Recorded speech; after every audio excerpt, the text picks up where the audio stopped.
Right on. Here we are. It's the fifth and final episode of the day. We saved the best for last. So this is a unique collaboration because of what this brother brings to the table. Stephen is from Brooklyn, and he's been actively involved with the whole gamut of light worker activities and lifestyle, which includes plant medicine, consciously at a young age, conscious, mushrooms, not from a party standpoint, from a conscious level, grid Just work, mushroom. grid work, regression, memories, related to mind control, time travel, hybridization. He's interacted with quite a few people in what I would call the light worker / conspiracy / disclosure community, to include secret space, deep state programs, underground bases, my lab, Yeah, definitely. Montauk, all those what used to be scary words were now, I got to behave myself because I'm already starting to get off. Well, the other reason too is because, we all know this. I mean, so like we're in the 2,200 plus range on these shows, and plus just, we all meet a lot of people messaging and in groups over the years, and most of the folks that have the type of pedigree that you have are feminine, female. So it's always interesting to me to come across a masculine energy who's getting the work done. We went to a really powerful meetup last night, or gathering. I filmed it. It's on my pages. It's on all the pages and everything. But it was really powerful. There was a lot of great energy there. Yep. So him and I started talking, and immediately I could, was picking up on some things, both verbally and not verbally. And we just started talking, and I said, well, come on by, and here he is. We may even go further than that. He's heading out tomorrow, but so I don't even know where we want to start. I mean, there's so much stuff that we talked about last night. I kept telling him I don't like talking to people before we do a show. But I will say this: so it's unique in the sense of he's a masculine energy that's doing. I'm not saying men don't do it, but that has been predominantly not a function, but been attended to by our sisters. Aurora Luna is a perfect example. Oh, yes. Sandra Walter, perfect example. And many of them that have never been on the screen that are starting to step forward, perfect examples. But also, one of the things that we really haven't dove deep into on Soul Speaks 5D are the programs of the deep state. And one of the reasons for that is I haven't wanted to go there because there is a sensationalistic frequency to it that draws a lot of likes and views, and we've tried to sustain a kind of a truth frequency. Not that that's not true, but there's a higher truth, which is why the hell are all those things happening? What's the objective, which is to keep us from what we're discovering about ourselves now, which isn't just the awareness, but the higher sensitivities, the skills and abilities, and limitless supernatural aspects that we have and we are. So that's one reason, and the other reason is there's plenty of people been doing it. That's been the big hook, and thankfully so, because so many of those platforms and channels have served us early in our awakening to awaken us in the first place. And you look at 9/11 and you go, holy shit, truth is stranger than fiction. Then it gets deeper and deeper. Oh my God. It's just a matter of how deep do you want to go, how wide is the rabbit hole. Yep. And as we were discussing, I think last night, unless that was in Dimension, how the rabbit holes actually go up. Yes, that's they don't just go down. So, I don't know. You've got such a wealth of experience. Let's talk about, because you seem to really have a really good beat on my lab. I don't think a lot of people know necessarily what it is. I don't know if you could just give us an idea. Let's just see where the conversation goes. Sure, from there. sure, yeah, and even a little bit of what I'm doing here in Sedona too with the grid work. Yeah, I would be wanted fun to talk. Yeah, yeah. I wanted to talk about that. In fact, let me just lead in with that because that's really what I wanted to do. Start off with that, okay. And the reason is It'll segue easily. Yeah. So, right. It will. You're right. So I'm a double Gemini too. So. So like 2 or 3 weeks, a couple of weeks before Morgan and I left to come here, I remember one night in our nightly connection communion, there was a lot of stuff that was being talked about in regard to triads, trinities, divine unions, the interactions they would have, what would happen to the grid, and that's all important. But this was a little bit, I remember one night was a little bit more specific, and I remember she was pulling in the channel, and then I could see the field. And what it was basically, it was like the channeled message she was getting was all these people are coming to Sedona the last 2 weeks of September.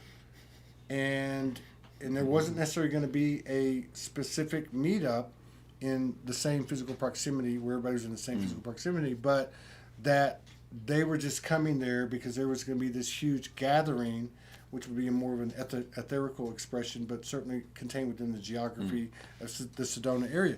Now, I'm talking to him. I'm actually talking to Aurora Luna, bless her heart, Yes. who lent us a truck.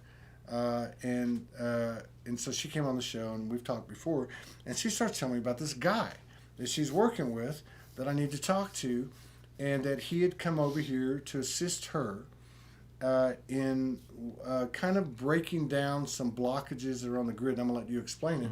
But the whole point is what we were given 2 weeks before we came was directly connected to what you were describing to me and everything in between. Wow. So you came from Brooklyn. You got the call Yeah. to come do what? To come do what? Exactly. Yeah, basically it was maybe about a month and a half ago. And it was funny because I found later there were a few other friends of mine and a few people I didn't know who were friends on Facebook who also got the same kind of call, so to speak, from higher up, from their angels, from their guides, or just an intuitive feeling to come to Sedona during this last part of September. Some of them didn't know exactly why they were being pulled. They just know they had to be here during that period. For me, I knew I had to do grid work. And one of my newer friends slash clients was living here, and we started doing some work remotely. And I started sensing some of the energy blockages going on, working with him. And then one of our other good friends who came a week before I did here to Sedona, we did a phone session as well, just on the land remotely, to try to see what was going on as a kind of build out to make my life easier. So she was on airport Mesa Vortex, and I started channeling energy because basically I developed a system called cosmic shamanism. So I work with the angelic kingdoms. I originally come from more of a Kabbalistic and Egyptian mysticism background. So that's, I'm in my late 40s. I started meditating when I was like 16, so it's been a long time, and I've had a lot of interesting adventures along the way. So so part of the work I do is in service to help the planet and doing a lot of grid work since like the mid-90s. And you get paid for this. Now from the universe, hopefully, right? Yeah, this is definitely me. I just want to make that point. These people have been doing this stuff for years. They don't get paid for well. Yeah, at least if I'm doing a group organizing a trip, that's different. I know. But I mean, but this time, saying, no, I just came solo. I'm like, I got to be on land and just channel what needs to come in, and we'll see where spirit guides me. Yeah. So that's basically, that started that. So I was first seeing that in Airport Mesa. We were feeling, because my friend was feeling like her crown was getting kind of cut off. She couldn't connect normally as she normally would to her guides. She felt like there was a pressure being built up over part of Sedona, and also this felt like more like a quarantining, no pun intended, which is definitely not an accident. I mean, there's a lot of extensions on the astral plane of what's been going on in terms of the lockdown with the COVID situation. The different negative groups have taken advantage of that to try to extrapolate social contracts of that agreement and project it on the multidimensional level. So that's been a whole other darker side of the agenda that we've had to kind of work on transmuting and shining more light through that, so we can get a positive timeline more brewing here. So anyway, and Airport Mesa, we were there was this negative lunar dragon eye that was coming up that we had to clear out, and it was kind of like reptilian energy. And I was like, oh, that's pretty nasty. So, we usually hold space to call on different positive galactic beings and see who wants to come in while we're doing the work. So first with the angelic ones, Was it coming? Okay. No, Okay. keep Oh, going. sorry. It's just a tech issue. Oh, gotcha. I'm Okay. listening. No worries. I can do two. So first we work with the angelic kingdom, and then from that point on, I like to connect to Gaia energy and see what she needs in that area. And so there's certain galactic beings that I work with. But they don't always want to come in for a particular activation. Some do, some don't. Other times I get surprises if it was coming in telepathically and energetically. So one thing we noticed first also was that around the perimeter of Sedona, think of like Sedona as like a castle surrounded by a moat, right, with multiple drawbridges. And the drawbridges represent, in this case, ley lines that go out to other locations. Yeah. There was an energy structure that was trying to squish down those drawbridges, like dimensionally collapse it, flatten it out, and sever some of it for a while. And so it was literally creating this like negative like insulation, creating a separation from Sedona from the rest of the grid. And we were like, holy shit, that's really intense. I've never seen that happen before, So we're like, we needed to definitely ground some extra energy here and call support in. So a lot of beings were coming in to start rebuilding that, almost like a neural network, in the body of Gaia, to start to heal that gap in her synapse, So they could, so that the energy could can be spark and like literally go out and Which like is- input output flow. Yeah, which is also weird with, what my wife channeled when I saw in that field as it was happening, because what we were told was that all of these people were coming to Sedona during this time. There was going to be a lot of connections that were going to be made, like last night. Yes. When we got on last night, we were told Perfect. we were told several things about what happened, and then we fell asleep on it.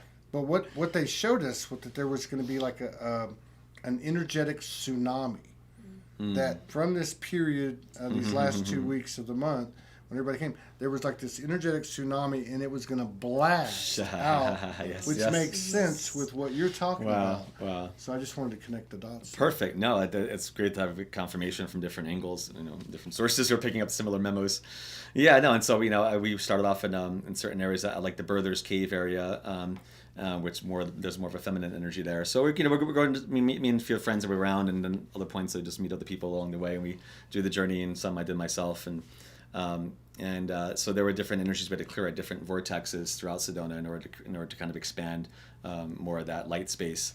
And one of the terms that I work with is called the star heart, and it's like the evolution of the heart chakra, which in this case, when the first time it appeared, it looked like kind of like a breastplate of Aaron or like a magic square tic-tac-toe pattern you'd have in the heart chakra, where each stone or each section represent a different positive galactic civilization that's sending love to the earth. So the idea is about us being open to expand our capacity to receive love and a greater precision of that signal, to be able to lock onto that signal and that flow coming in from positive star nations, and having it impact our field and expand our heart chakra field so that it can really strengthen our total auric body to help us move forward. And in greater contact with our galactic beings, especially when they start coming down more physically again in mass. And the other way it can appear sometimes is as a wheel, like a medicine wheel, with crystals around it in the same context, where each spoke of that medicine wheel points out to a different star system that is like a beacon and sending us light. And so the idea is that these are like gateways, and you have gatekeepers energetically around that.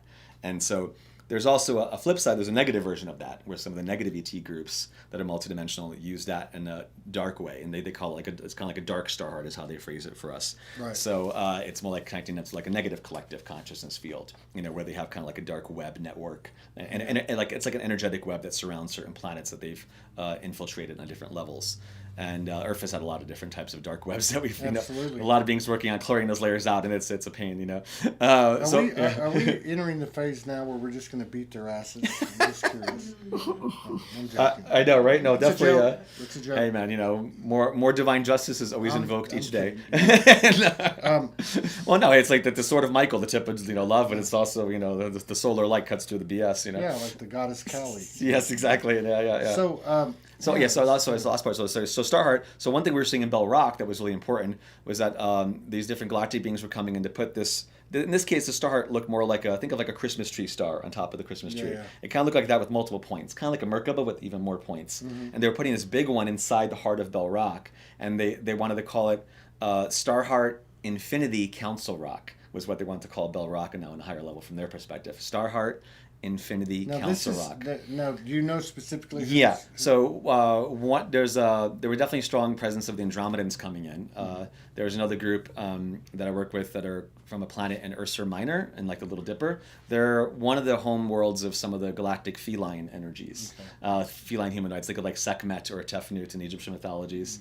So, but their planet for my channel is called Illyrion, Elyrion, Elyrion, Illyrion, and they're such a beautiful, beautiful cosmic race, and so they were coming in really strong into Sedona, wanting to really blast the energy in and help to open up what looked like these eyes, and that was another part of it. They were calling it the opening of the Eye of Sedona, which looked like, kind of like a big like rainbow obsidian eye, and then some other like rainbow fluorite energy around it.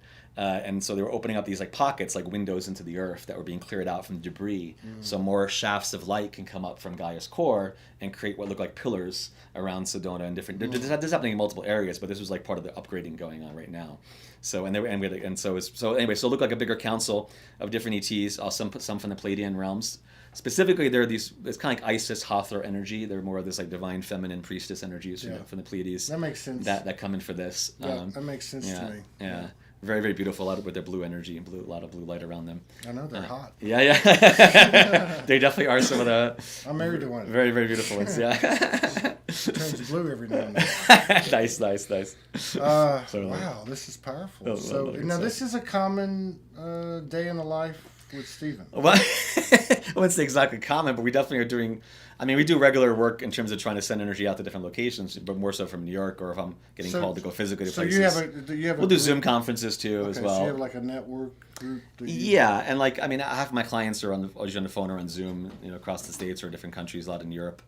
So sometimes whenever I'm doing work remotely, it's usually about also first, before I connect to them personally, we usually have to clear out the energy in the area and see what needs to be upgraded so we can hold more space to, what needs to come in. So what's your intel on what's happening now? Like right now, September 30th, 2020, like where are we at? Because 2020 has just been fucking mind-blowing, and everything I've got... Understatement, yeah. I mean, nine is completion, and if I look at what's happened the previous year and the previous 2-3 years, one thing we're seeing obviously is that whatever energy was,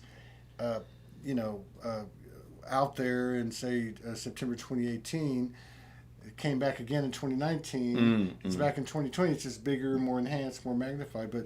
But this last 3 months of the year, I'm not scared, but I just have a feeling it's going to be nothing like any of us can imagine. Yep. And today's the day before, the eve of it.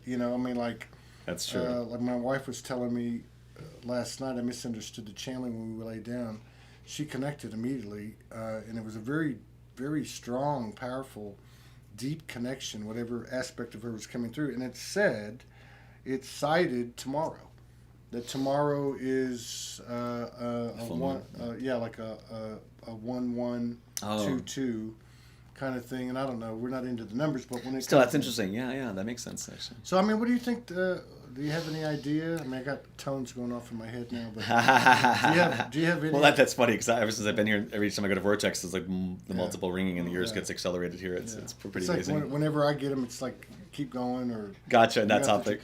So I mean, what's the state of the union right now? Yeah, no, I mean honestly, it's a good question. I mean, this whole past year has been so much lesson about trying to keep focus in the positive timelines because there's so many things that have been trying to disrupt that timeline and trying to hijack it by inserting more or using the collective fear energy and then collective anger energy and a negative kind of outlet manner so that we would re-loop into previous trauma patterns and manifest that again. So that's been important. And now with the politics going on, it's all kind of brewing in terms of that polarity and the shadow and people projecting. Let me ask you this because I think you'd be the perfect person to answer it.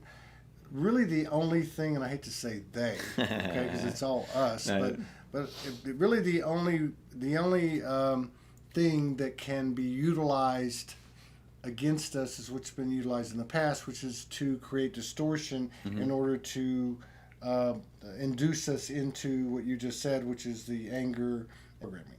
I mean, there's not going to be like weapons of mass destruction at the soul level, or you know what I mean. I mean, is that really it, cut and dry?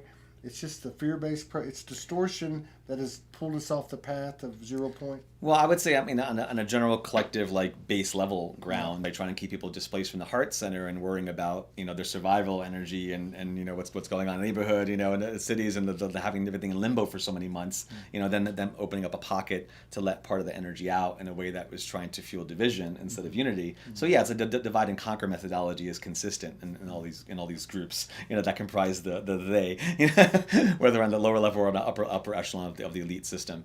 I mean, there are some funky technologies, let's put it that way. I've seen some really crazy technologies that they've used, in general, in more specific cases to try to target people with it. But again, and also try to reinforce this veil, because this dimensional veil around the Earth is getting thinner as the magnetic field is shifting more, and more cosmic rays, gamma rays are coming in from the sun and from the galactic center and the local gas cloud that our solar system's moving into. There's a lot of things happening concurrently, in Gaia's Kundalini being risen. So we've had to do a lot of work into seeing different techniques and technologies where these different intelligence agencies / Illuminati groups, corporations, have put a lot of things in the Earth to try to block the Kundalini flow of Gaia and try to distort the magnetic electrical energies so that people feel ungrounded from below and also, capped from above. So it creates this kind of sense that you're isolated in this floating limbo space, and then you're more manipulated. He's like the Tesla Einstein of Soulogy now. Yeah. But no, this is good So because look, I watch the field. I'm very sensitive to the field. I don't claim to do anything that's spectacular, but there's one thing that I do know is I'm really tapped into the field of the people, which is like, this is a microcosm, like say in this show, I'm tapped into.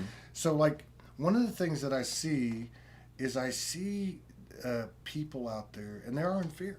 And I see it if somebody and I'm not knocking anybody, but somebody says, I'm going to pull cards. I'm going to pull cards, or I'm going to read people. And you see it. And there'll be 300 people on the live, and they'll be like, oh, am I going to find my soulmate? Or, I see. Or am I going to, and so I'm like, what the hell, But the other place I see it is sometimes when we do the shows, and we might get into this type of topic, or even if we don't, we'll have people asking questions of what they see as a high vibrational guest, and they'll be asking questions that are like, basically, I'll just paraphrase them because it's been a long day, like, hey, are they going to come get us? Are they going to eat us? Or whatever these boogeyman frequencies are. Sure. But what I wanted to lead up to and ask you is that for every funky technology, every ill-intended thing that's been thrown at or presented, there is another side to it. Solution. But I'm just saying, for every nefarious energetic force, there is a light force. Let's put it that way. No, the light force is definitely greater and stronger and vaster. It's just that the dark has been a little more organized in terms of the collective masses for a long time, in terms of being embedded within the system of our economics, politics, governance, religion. So that's why it seems like they have a stronger kind of, but they've just gotten really more like cocky in their own like laurels, and and that they don't want to give up the matrix, so they're just trying to buy more time, for longevity of their system, because it is about to collapse, and they're terrified of people's collective third eye awakening and seeing what's just beyond the veil in terms of this higher reality that's here. And both the light and shadow aspect of what's beyond this dimension will become more apparent. It's like a group psychedelic opening, the third eye. And so part of this vaccination that, they're trying to do with the COVID is, this one specifically, my guide say, is being designed to shut down the pineal gland. Yeah. So I would say I would reject that anywhere. I would definitely not take that, and because it shows how desperate they are. Or we can just raise our frequency and they can transmute but I'm like, we have enough garbage to deal with. I'm not gonna, for me, my personal stories, I don't want to add more stress than I'm already getting hit with. Certainly enough of that living in New York. And what do you think about, what do you think about this? Like, by the way, somebody wanted to ask me from Brooklyn, our friend Alina Sanchez. She's very cool. Nice. I think she lives in Florida now, but she was in Brooklyn one time. She said, have you ever been, do you ever hang out in Prospect Park? Oh, yeah. Yeah, not too often. But She says she's seen you there. She thinks she's seen you. Oh, interesting. So, like, if I look as an example, like as an analogy or a metaphor, or let's say a microcosm, that would be a better word. These kids coming in. Like, these kids are coming in, their DNA's cleaner, they're lit. Yes. So they try to feed them meds, they try to do this, they try to do that, and they're unfuckwithable. You know what I mean? You can't fuck with them, So the same thing for us, like, and this is a question. do you feel that there is, let's just say at a minimum, a strong minority of people that have done enough work and they've raised their frequencies? I'm not saying they're impervious to anything and everything, but they pretty much, kicked ass when it came to the fluoride, to the GMOs, to the and obviously we've got to be conscious of the things we're getting paid. But I mean like chemtrails on it. But like I hate to sound like an old '60s Peacenik song, but we have overcome. Like fuck off. It ain't gonna work. And it's and that's one of the things that I've been picking up on. I'm asking you is that those that have been behind the manipulation and playing that role, bless you all, pretty much know the writing's on the wall. Yeah, I mean, it doesn't mean that they don't still try hard to play their part in the game, which also means we need to like be able to transcend that game, and because oftentimes most of the time they'll try to use whatever backdoors we have against us. So that's why personal self-healing and connection to your own source and higher source is so essential. And so every time I've gotten hit cyclically or technologically, magically, occult-wise, whatever, I always start looking at this, okay, where's that fracture in my field that I need to heal or get stronger? What new kind of layer of my power that I'm not fully grounding yet that they're reminding me that I'm not grounding, right on. And also like where are there, and and then sometimes they'll try to be clever where they try to like open up astral doorways back in your time field to try to loop you to a past trauma or past life trauma that you already dealt with, and you're saying, wait a minute, why is this shit coming back up again? It's like we don't need to keep going this lower Piscean rabbit hole. We're supposed to be opening up the age of Aquarius and transcending this victim martyrdom mentality. So it's always a chance to be like, okay, as much as they try to separate us and divide us, the more it gives us a chance to like, it's almost like making a beautiful crystal diamond where you're adding more facets to it. Instead of it cracking, it just creates more and more facets that then create a greater light dispersion and flow, so it becomes that much more sparkly. Right on. So as you approach it more like that, we're saying, okay, now I can, that's like a hammer and chisel. It's like, oh, I'm getting this way. That's how can we add that to our field to then bring that much more unity into that pocket of separation. I love it, and I love what you said too, because this is another thing that concerns me. And of course, when something concerns me, I have to look at myself and say, why is this concerning you? But that is where okay, so if you go back like 5-6 years ago, there was a lot more talk about you got to protect yourself, you got to sage yourself, you got to do this, you got to do that. That seems to be diminishing, because I think people are coming into their own power.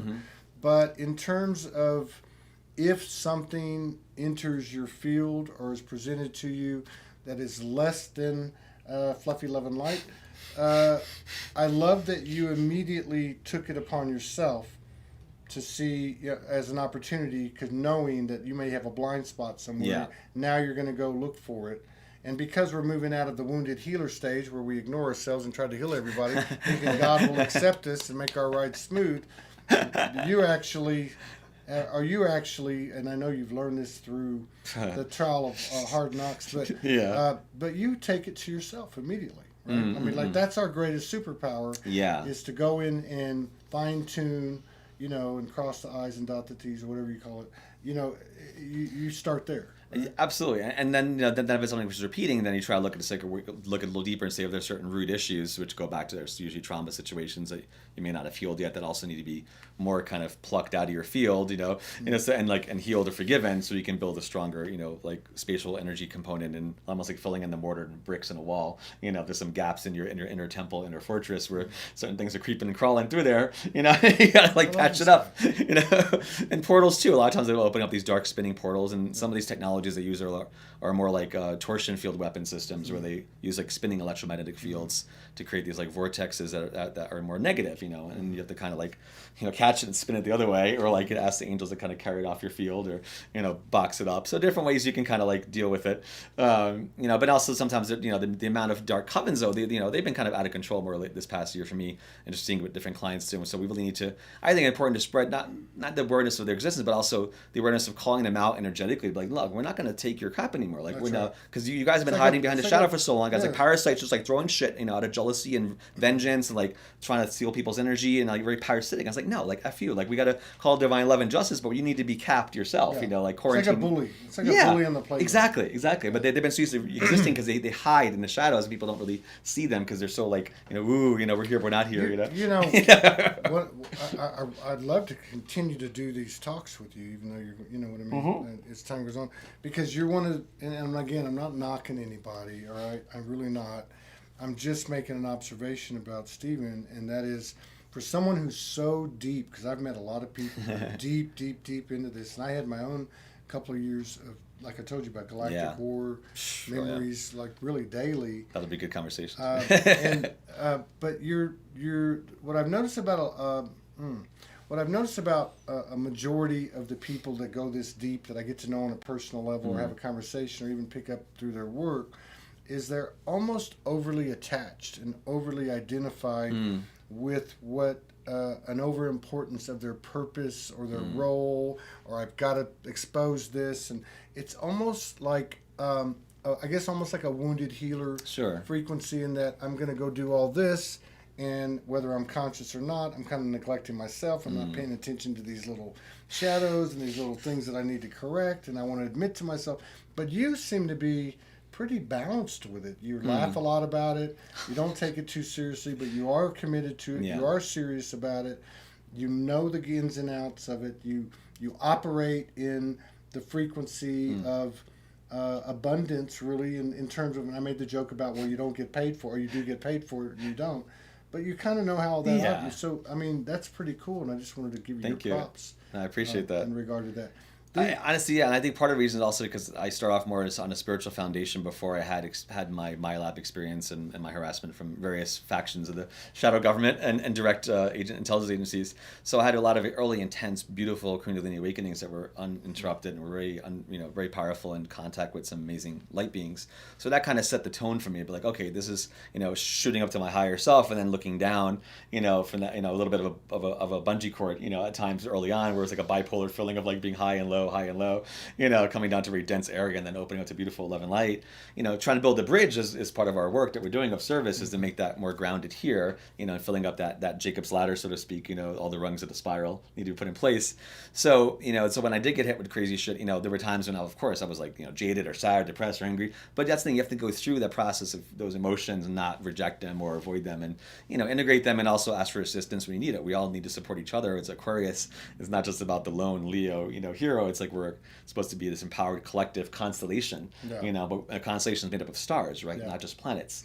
So it's like we have to help each other open up that star, the heart, the love energy, the sun in our hearts, so we can shine together, and then we create the proper configuration, the signal, our allies there, like, hey, we're ready now, like, come, we're on this side of the bridge, you're there, let's now complete more of this tapestry of wholeness that we can anchor, and then that new fractal. It's a great explanation, I mean, because it's not just the collective collaboration of the human hybrid souls, but it's also our brothers and sisters that are on the other side of the bridge. Yes. So, my wife often says a copy is a copy is a copy. So if that's the here. Yeah, sure. And then it becomes us, and then it becomes the bridge, and we start to put those pieces of the mosaic together.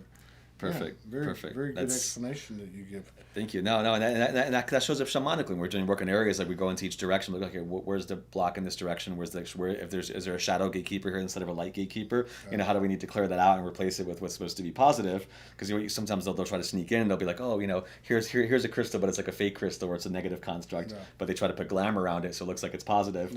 So they're sneaky, and they're like beguilings. And when you get to higher astral levels or higher dimensional, kind of tactics. But but it's like, that part's like, it's almost like a Lego set where you're building like an architecture on the inner planes, where these constructs are coming in like behind the scenes of a website. All that coding that we don't see when we're first journeying on a website. And all of a sudden you start seeing all that coding, like, what the hell's all that? There's a lot of that kind of geometric pixelation of things that are happening behind the scenes on a multidimensional level. That kind of is like the canvas for like where the emotions and thoughts sprout from.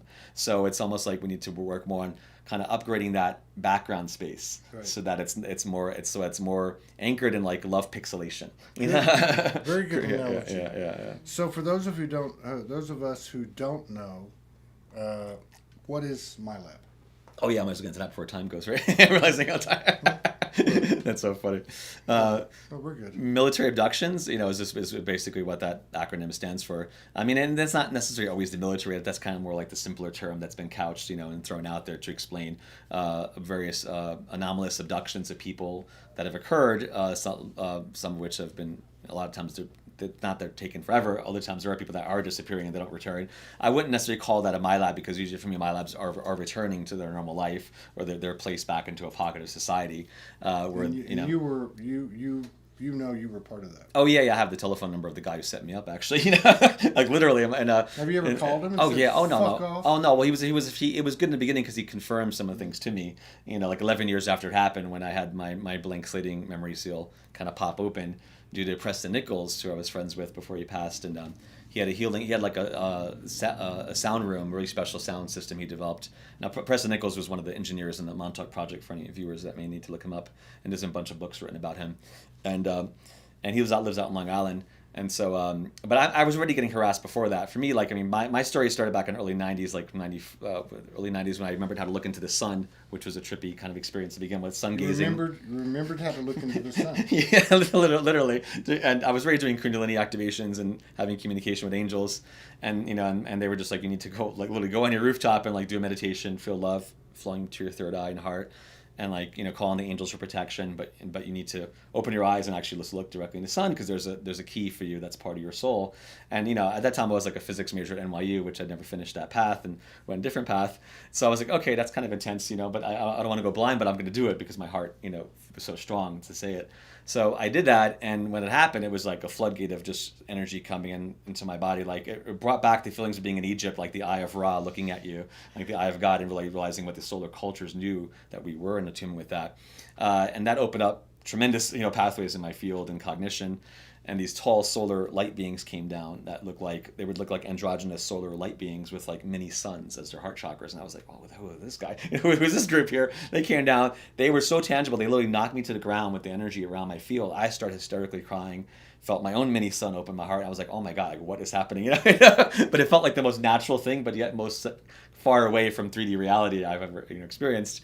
And they're like, you're home now, you're one of us, and they called themselves the Solar Legions, the Golden Solar League of the Solar Legions was how they referred to it. And they said that every star on that 6th and 7th dimensional level is inhabited by souls that have evolved and created energy bodies and more in tune with unity. And I was like, oh, that makes sense, not just how we perceive a gaseous volume, it's so much more beautiful. Anyway, that led into a whole thing where my conspiracy side was involved in wanting to understand more about the black helicopters and what was going on with the viewers, the different UFO abductees that had experienced that. And I heard there was a black helicopter base near where I grew up at, which was in Newark, New Jersey. I grew up in the ghetto in Jersey, so this is a funny context, being sun gazing in the middle of the ghetto. and usually the solar beings put a golden dome around me as protection and privacy. But I was like, what happens if I decline that? I want to see what technology is out there, if they could pick up on these presences of these higher transdimensional beings that are opening up this pocket of light, over a very dense area. So I'm like, I declined that dome. My guide's like, oh, are you sure about that? And I'm like, yeah. I want to let anybody see who can see with technology-wise. 10 minutes later, a black helicopter comes. I was like, no shit. I was like way too fast. And it does like a half circle. My first time I saw it, I'm like, okay, that's kind of creepy. So I kept having to do scientific theory. I wanted to make sure they were really there for me. So I did the same experiment several days in a row. This time they're flying over my roof, flying over my car, flying over my job. My other people are like, what the hell's going on with these black helicopters? And I'm like, shit, maybe I should be a little more, take this a little more seriously, because they're kind of creepy, the energy coming off these things, especially when they start flying a few stories above the ground like that low. And I'm like, that's kind of not legal. So I started asking for protection and privacy, and then it stopped, but they already knew who I was because, so several months later they started flying back again, just like doing random checks. And then when I did my first metaphysical workshop, I was teaching work back in 96, 97, upstate New York. A lot of creepy shit in upstate New York. People talk about Area 51 here, but upstate New York has a lot of like Rochester, dense. Syracuse, Niagara Falls. Yeah, this was in an area that was about 40 minutes away from like Binghamton, in a little town near Norwich, New York, where I taught. But there's a lake there called Bowman Lake in a little town called Greene, artificial lake. That's a big facility underneath there. And I worked a workshop up there, not knowing that. And one of my friend who ran the center, her friend, started, setting me up right away with the conversation. First 10 minutes, he starts talking about, how he was a former psychic warrior for the government, and was channeling praying mantis ETs to do healing work on people, which immediately kind of creeped me out because I didn't see them in a light form necessarily. And so that kind of started Pandora's box, because he said there was an underground base nearby. And that was kind of creeping me out to begin with. I'm like, oh, that's nice. And I'm like, do you still do any work for the government? I asked him. He goes, well, I do some contract work once in a while. I didn't realize that he meant that he sets people up for abduction was part of his contract work. So, because literally after my workshop I taught, it was pretty neat. I wanted to go hiking. So, of course, I went hiking with him, which was kind of a bad idea. Has he met Karma yet? Good question. He's still around. He's definitely blown up more. But and so it was during the hiking trip that I was taking. But I didn't, after that trip, I didn't like, because I was blank slated, I didn't know what happened, but I felt really off, really disturbed, really depressed. I'm like, what the hell? Something just effed up my whole field. And I didn't want to go back upstate again. And I was like, why do I get so depressed thinking about upstate New York? So that was like the first sign. Then I started having like remote attacks going on with different technologies, remote influencers, remote viewers started coming in. And I was like, what is going on? And every time I start talking about conversations like this for several years, I'd start feeling this just like as if there was a sensor being triggered, and I'd start feeling this field of energy coming over me, shutting me down, and it was like this really ominous. I'm like, oh my god, like what is going on? Like this is not cool. Like how can they pick up my thoughts that fast? And I didn't realize that I was implanted at that point, and and I didn't realize that till 2007, till we deactivated it. But then Preston Nichols helped out that process of opening my field up, and then he also saw, he was journeying with me at the same time I was in his sound system. And he goes, oh, you were taken in the mid-20s upstate New York at an underground base. And I was like, damn, you saw that. It's amazing how these things are all connected, and they all are interwoven. Like, like what you just said there at the end. Like, I remember the first time Morgan came over,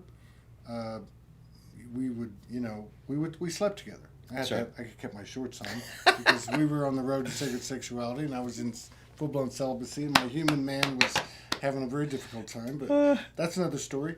So I remember but things would always happen. Yeah. So we would lay in the bed and things would happen.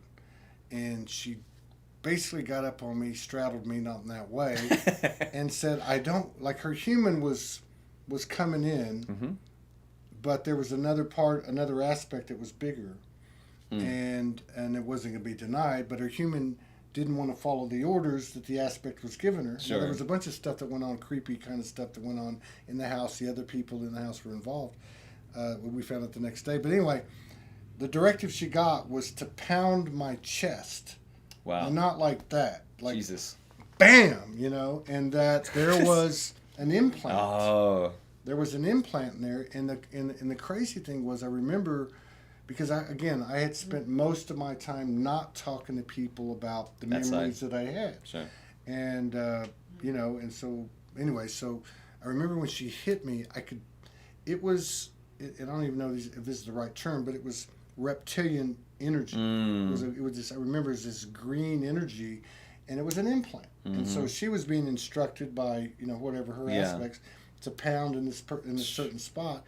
And the funny thing is the next day we got up, and there was the lady that owned the house, and there was another lady that was sleeping there that was traveling with us, and they were both like, did you see this green energy come out of the room and go down the hallway? I mean, like, and we were right near, it wasn't Area 51, it was Area 52 or 53.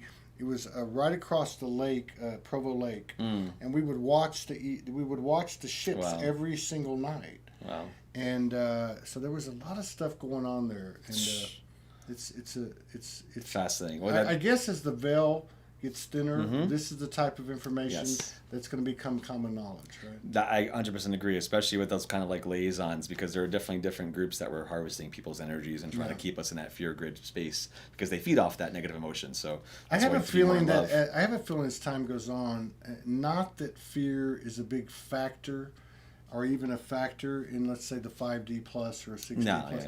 But I have a feeling that these energies in the 3 and the 4D might have a little fear coming their way as the humans come into their own. Right? Oh, yeah. Well, yeah, I mean, Earth is definitely going to become this amazing jewel on the higher dimensional level, which is why, all this impact, it's kind of like an alchemical process of that, having a big piece of like lead and turning into gold, or charcoal and all the pressure and heat making it to diamond. Yeah. And it's like from a higher perspective, all this diversity of consciousness, all this diversity of DNA from all different worlds, all different timelines that have impacted the Earth, all different traumas, all different freedom of creation that Gaia has given, all these different beings, the kind of a freedom to explore and create in her realm. Now she's starting to create more more boundaries, like we need to create healthier boundaries so we don't, protecting the inner womb chakra, the feminine self, so we're not just being violated by negative masculine energy that wants to create something negative out of the sacred womb energy. So there's a lot of upgrades happening. We need to bring that love energy really into the sexual center, like you said, so we can bring in galactic heart energy into the sexual center to consummate this kind of new reality. That's interesting too, because last night we laid down. She got knocked out pretty quick. I had to get up, and that was the big download. The big download was what you just said, and it was like now that you've in other words, I'm just going to paraphrase it. But now that you have kind of have an understanding and a grasp of the creative aspect of or what sacred sexual energy is, for lack of a better description, right? What that new creation energy is. Understanding how it's kind of connected to the physical, which is a sexual power, and they showed me how it has been used, and we obviously know the symptoms, the distortion, the porn, and so on and so on, but that how that's really the choice. The choice is, and I hate to use these terms, but like say lust versus making love, or it was really loud. There was a lot of imagery to it. And it was a very patriarchal, or I would say distorted masculine kind of thing, where you're basically using something and you're just taking, basically, versus that true sharing, that fusion of the feminine and masculine. But it's the same thing you just said. It was really weird. Wow. So how can we support you? Yeah. Oh, that's a good question. Well, the reason I say that is because we're out of time. Sure. I want to keep collaborating. Yeah, no, definitely. It'd be fun to definitely maybe do more we can shows. spend a little time talking tonight since you're in VOC. Yeah. But how can we I support you? Do you have a practice? I do individual sessions on the phone, on Zoom, on Signal, or in person if I'm traveling or in New York, for example. I call them cosmic shamanism sessions. It's like energy work combined with guided channel visualization processes to help the person receive what they need for the next step. So it can involve everything from past life integration, access, clearing, soul retrieval, especially with star people, star seeds. I have the most fun with, obviously, because I help them connect or strengthen their connection to their galactic home worlds and can bring in more data and attunements and codings for that process. I do also work with more of a niche with some of the MyLab people too, and some people MK and some people in the SSP. I have clients with that area. Some pretty intense, diverse areas. So everything from like clearing out, some people from the implants or dark magician influences, to this really beautiful upgrading in the Merkaba fields, so you can be more connected. So it takes on a whole different, its own life, depending upon how, if we're working once or more than once. So yeah, anyway, so people can find me on Facebook under my name, or they can email me if they're on Facebook. My email is PSI Jumper at Gmail, PSI Jumper. Do you have a website? Gmail? There was a website called begintoheal.com, but the problem is that website was kind of more like a forum for different practitioners to advertise their services. But the problem is that website was just bought up by a new company, and in the interim, that's shut down right now until next year. Okay. So PSI Jumper, PSI Jumper at Gmail? At gmail.com, yeah. Okay, I'm going to type it in. And I also have a YouTube channel too with some videos, and James Rink also interviewed me back in 2014 when I first talked about my MyLab experience. I was going more into that. Some other interviews from like New Life Expo in New York, where I talk a lot every time they have those shows there, or some other conventions. I also do Zoom conferences for some of the group new moon, full moon meditations, so people can message me about that, and I can hook them into that. And so that was powerful to do more collective, meditations across different areas. Yeah, definitely. Cool, man. Thank you, man. It's it's a great pleasure to meet you, Todd. Thank you guys. We're both headed back to the same place. So that's right.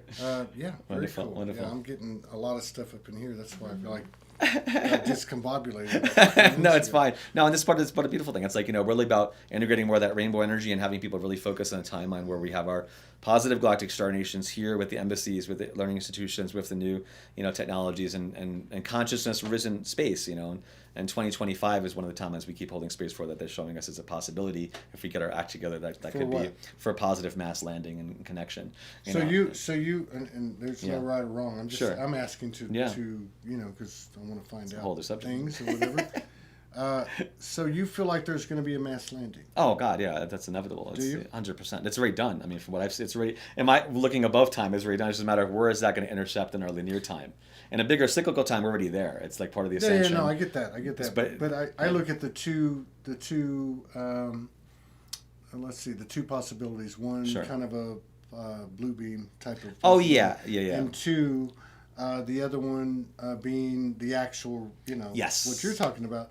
Now, the reason I question this is because I question everything. Of but course. The reason I question this is because I've seen so many people give away their power to they're going to come save us, Yeah. It's kind of like the financial reset. Sure. Oh yeah. I'll call it the financial bullshit reset, right? And everybody's been, Sure. But I guess what I'm saying is that like there seems to be a rule in the universe: I cannot do it for you. Yeah. So I guess if what the intel you're getting is in alignment, it would be a situation where we have done what we need to do for ourselves, and they're basically coming to become our co-creators and collaborators. Exactly. Versus yes. Jump on the spaceship. We're going to put you in the healing. No. Oh yeah. No. Also because for me, it's about the work I do with the Earth first, and like humanity is part of that. But it's like the Earth has already chosen to be part of that galactic confederation of planets. Well, it makes sense. Yeah. It So would she's make like, sense I'm already evolved there, so she's going to support who can hold the vibration. So some people aren't going to be here if this will be the last incarnation here. If they can't hold the vibration, they'll incarnate somewhere else. Yeah. So there is that bigger shift where. Man, I'm not going anywhere. I didn't do all this to. Well, that's what I'm saying. No. It's to celebrate the new grounding of that energy. Hell yeah, exactly. Hyperspatial Earth is going to be a funner place to hang out with, Absolutely, it is. But that's why we got to kick out the ruffians first, and and collapse the false eye network, so we begin the true galactic eye. The other thing that does resonate with me that I don't question about what you're talking about is the timeline, because the people I'm talking to, they're like 2035, 2050. I'm like, no, I don't think so. It's moving way too fast. Faster. I give us a lot more credit than that. Yes. Yeah. So last question: how many? I'm just curious. No right or wrong. I'm just wondering, how many people around the world? What's the number? People used to say 144,000 and blah blah blah, whatever. But I mean, how many people do you think are connected and lit? Consciously. Oh, that's I wouldn't even want to guess that number, honestly. That number, because I would say there's different gradations of that. Yeah, true. And even. But I mean, crazy people like this. These 4 people here. That's a good question. That's a good. Obviously, I would say a lesser percentage, but I don't know. Yeah, I don't even. I'm just curious. Yeah, I don't know. All right. Yeah. All right, brother. Appreciate it. Hopefully, be increasing exponentially. If people start putting their heart in the right place, and these kids get off the all their digital equipment only, and except for watching enlightened shows, of course, start opening a third eye instead of trying to give it away only to screens on and the video games and things like that. Right. Then they can really get more telepathic contact, and then they can be turned online more, because there's a lot of sleeper agents on the light side that are here in the galactic starseed system that need to kind of wake up a little more and take a little more responsibility, and not just being angry about the system, but holding space for the new system. Well, maybe they can get hit by the universal 2x4 like exactly. we did. Exactly. It's like that lady that just here said the universe will tap you and then kind of do like that, and then it'll slam Boom. you. Thor's hammer, baby. Exactly. All right. Appreciate it. Thank you. Brother. Blessings. Thank you, everybody. Successful today. 5 programs. We'll see you tomorrow. Thank you very much, Jade, and everybody else.